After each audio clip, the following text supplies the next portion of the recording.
used to wake up in the morning to the quiet of the cove and hear Aunt Bessie talking to herself, and to hear poor Uncle John mumbling wishes to O'Nell. It made me feel like everything was fine. I was born down by the water, it's here I'm gonna stay. I've searched for all the reasons why I should go away, but I haven't got the thirst for all those modern day toys, so I'll just take my chances with those saltwater joys.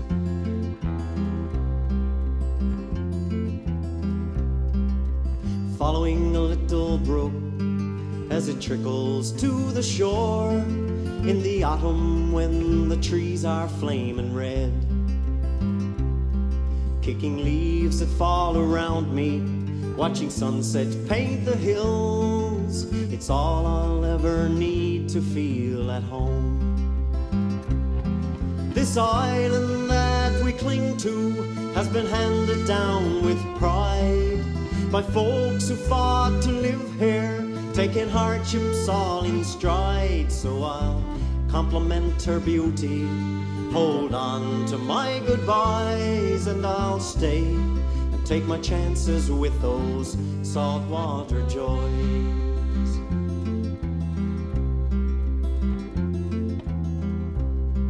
How can I leave those mornings with the sunrise on the cove and the gulls like flies surrounding Clayton's wharf?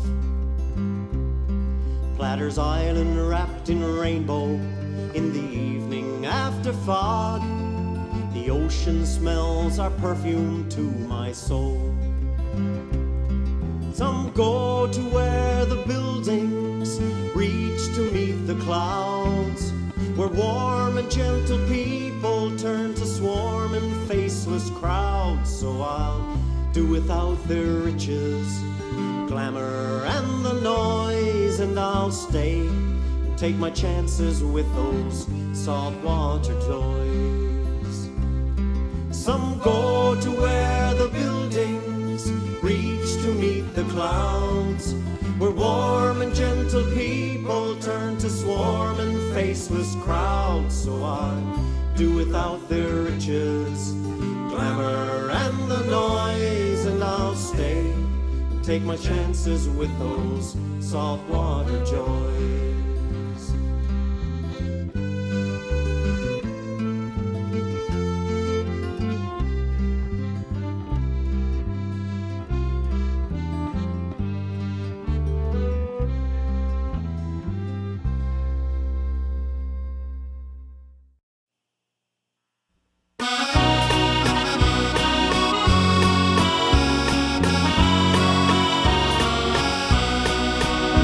My name is Sandy Hayworth, I come from Badenord. I swear I've been a fisherman since the day that I was born. From a dory to a dragger, to me it mattered none.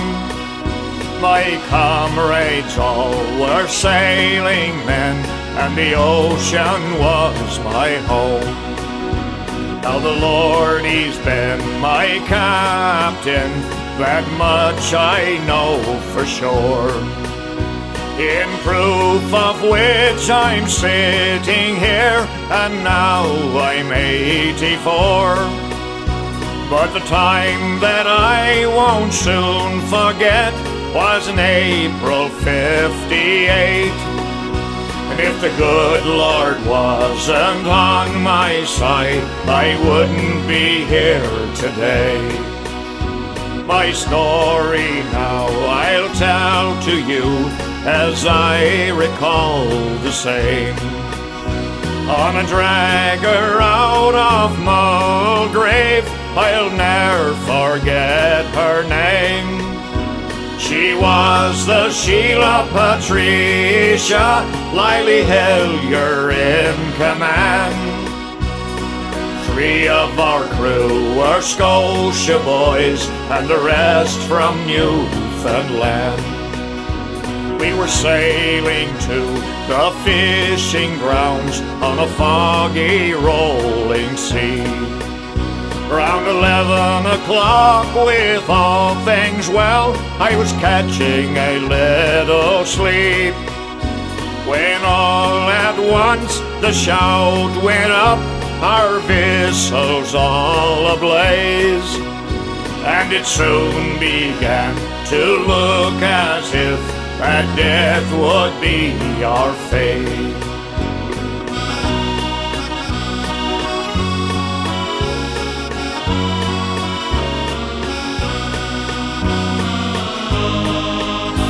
The galley stove exploded, that's what caused the raging hell. And our attempts to stop the blaze were all to no avail. And so the Sheila, rudderless, with throttle open wide, in helpless circles all afire, the ocean did inscribe. The captain's courage gave some hope in the throes of our distress. He faced the flaming wheelhouse to send out SOS. But then he made a grave mistake, convinced 'twas best to leave. With 6 men moored, went overboard when they cut their lifeboat free. Oh, how we worked to save our friends, but little could we do. We threw them everything we had that they might cling on to try to save the lifeboat crew, when shipmate Maxwell Dodge faced the fire to steer, but from cold and fear the 3 died in the fog. For 17 exhausting hours we stared that devil down, till everything on deck was burned, but still we labored on. The Fairbanks stopped, but still the blaze, its fury did ensue, fully bent on wiping out the Sheila and her crew. Now no one knows Almighty God and what He has in mind. Why, for us trapped on the Sheila's bow, He lengthened out our time. Perhaps it was the spirit of our old friend Billy Dodge. Now 70 years and a life at sea, but he never was lost for long. After 7 more hours, all burnt and bruised, and neither food nor drink, I could plainly see this was our end. What else was there to think? But then about 5:30, out of the mist and fog, came the trawler, the Sabrula, like an angel sent from God. So now, my friends, I've told my tale, and I'm happy to relate. I never thought I'd see this day back in April '58. I thank the Lord for what He did, though sad it makes me too. For the good ship Sheila, Patricia, and all of her gallant crew.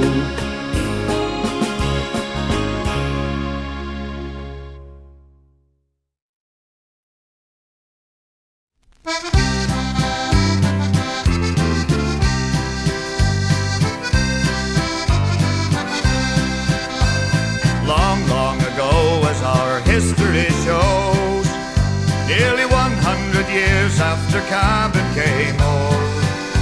Britannia's rule reached out over the seas to make us her first colony.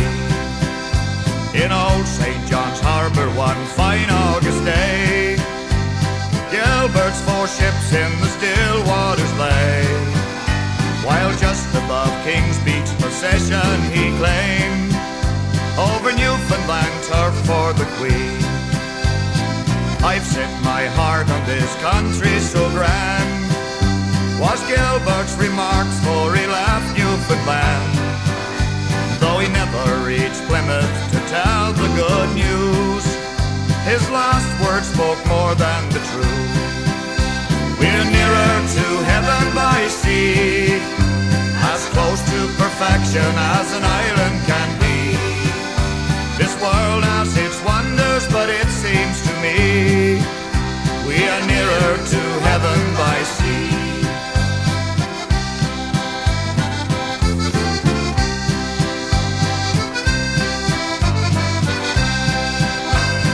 Poets have praised this great country with pride, from its vast rolling prairies to the Rockies so high, and the north with its splendor of river and trees, God's notion of freedom and peace.